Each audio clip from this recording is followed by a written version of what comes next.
Hi అండి. ఎలా ఉన్నారు? మేము బాగున్నాము. మీరు బాగున్నారా? ఈరోజు క్యాబేజీ కర్రీ ఎలా చేసుకోవాలో చూపిస్తాను చూడండి. ఒక కడాయి తీసుకొని అందులోనికి తగినంత ఆయిల్ వేసుకొని ఆవాలు, జీలకర్ర, మినపప్పు,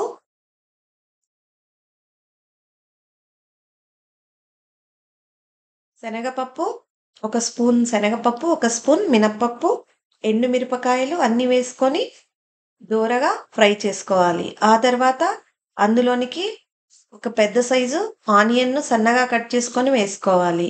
అందులోకే కరివేపాకు కూడా యాడ్ చేసుకొని మంచిగా ఈ విధంగా ఫ్రై చేసుకోవాలి. ఆలోగా మనము క్యాబేజీని శుభ్రంగా కడిగి సన్నగా తరిగి పెట్టుకోవాలి.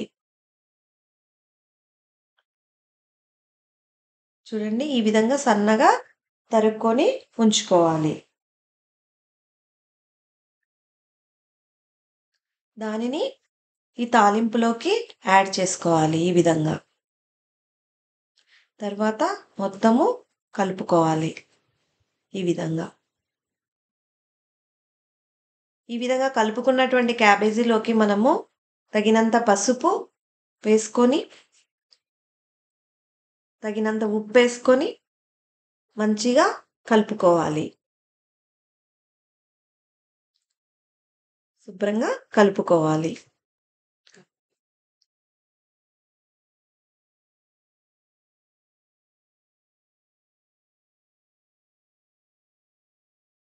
దీనిని మూత పెట్టి ఉడికించుకోవాలి.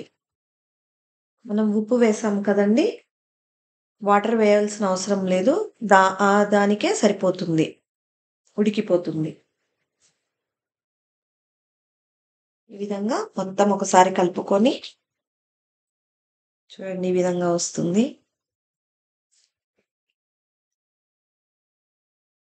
ఇలా మూత పెట్టి ఉడికించుకోవటం వలన త్వరగా అవుతుంది.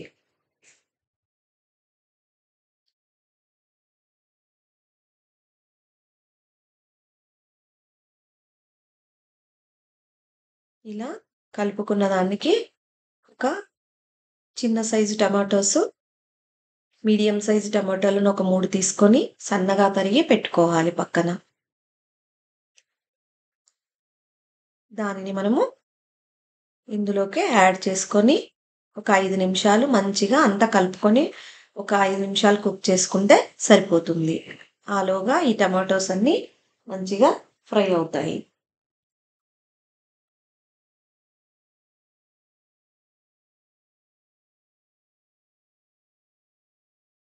ఆల్మోస్ట్ ఫ్రై అయింది. తర్వాత మనము ఇందులోనికి తగినంత కారం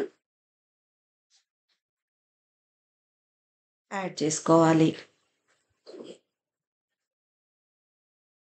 తర్వాత